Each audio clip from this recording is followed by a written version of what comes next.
Son las 9 de la mañana, 10 minutos. Vamos a hablar del acoso, del matoneo, del abuso psicológico o físico, no solamente en las comunidades escolares, sino también, Erika, entre hermanos. Y ese, Darío, es quizás el más preocupante. Los conflictos entre hermanos son comunes, incluso esperables. Dicen que con ellos la mayoría aprende a discutir, a templar, a forjar su carácter, pero cuidado, padres. Detrás de esas peleas podría esconderse un acoso permanente donde uno o más hermanos abusan de otro.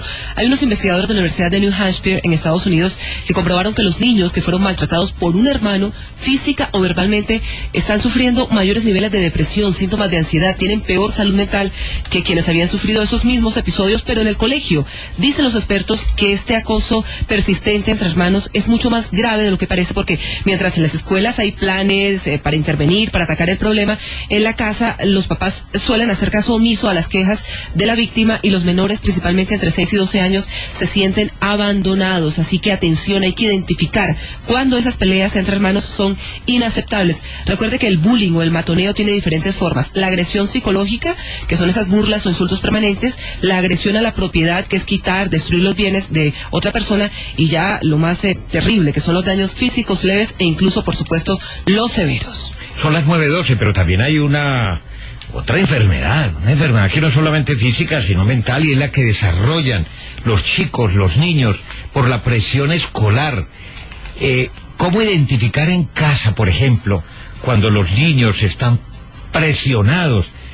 Sobre todo por la carga escolar, porque no son capaces con las tareas, porque consideran que son demasiadas tareas, que no alcanzan, que no son capaces, que no pueden. Patricia Pardo. Ese es un tema bastante serio, Darío, sin lugar a dudas, y por eso hemos contactado a la doctora Carolina Piñeros. Ella es directora ejecutiva de Red Papás, que yo creo que usted recuerda. Red Papás es esta entidad que representa a padres y madres que visibilizan los factores que afectan la construcción de un entorno cultural positivo para la niñez y la adolescencia, creada hace más de 10 años en el Gimnasio de la Montaña aquí en Bogotá, y hoy en día cuenta con más de 350.000 padres de familia que a través de sus programas, que a través de su página en internet, pues vamos aprendiendo juntos a ser padres. Carolina Piñeros, buenos días. Cuéntenos realmente qué es, en primera medida, la presión escolar infantil, la presión escolar por causa de el tema académico en los niños. Buenos días y muchas gracias por la invitación. Un saludo a la audiencia.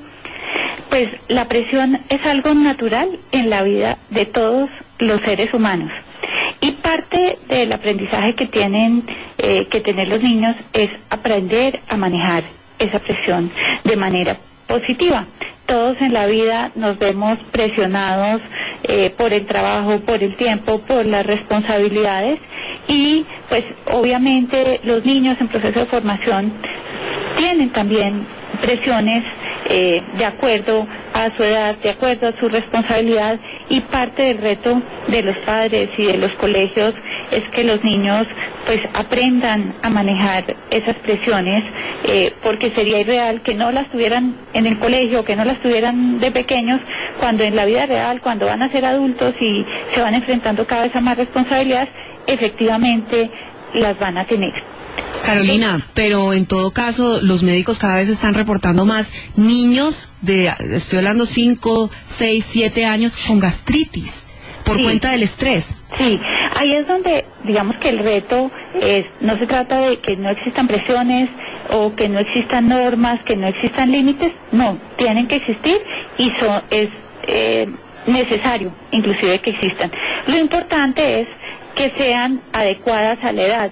Muchas veces los problemas que tienen los niños pequeños ni siquiera son a veces necesariamente presión que están recibiendo ellos directamente, sino que también a veces los adultos nos estamos olvidando que los niños son niños y los involucramos en problemas de adultos, que tu papá se quedó sin trabajo, que uno puede obviamente contarle a un niño estamos pasando una situación, pero digamos saber matizar el tema para que eso no se vuelva una angustia muy grande en el niño, porque ese es un problema que él no puede manejar y que no le corresponde. Entonces yo creo que el reto es que ellos tengan las presiones que le corresponden a su edad, a sus responsabilidades, como en el momento de la vida que son.